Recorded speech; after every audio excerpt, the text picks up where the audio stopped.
This unit is a full 2/2 bath corner unit with panoramic, ocean, golf and water views, located in a quiet and friendly building overlooking the Turnberry PGA Golf and Resort with ocean and golf views, LOW maintenance and great location. Affordable luxury in the best location on prestigious country club dining room.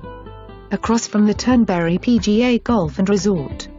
Quiet and friendly building, newly renovated, floor-to-ceiling windows, brand new heated Olympic-size pool, jacuzzi, sauna, barbecue and the marina 24 hours security, low condo fees, courtesy bus, close to the Aventura Mall, Bal Harbour shops, 2 major airports, casino, restaurants, entertainment and so much more.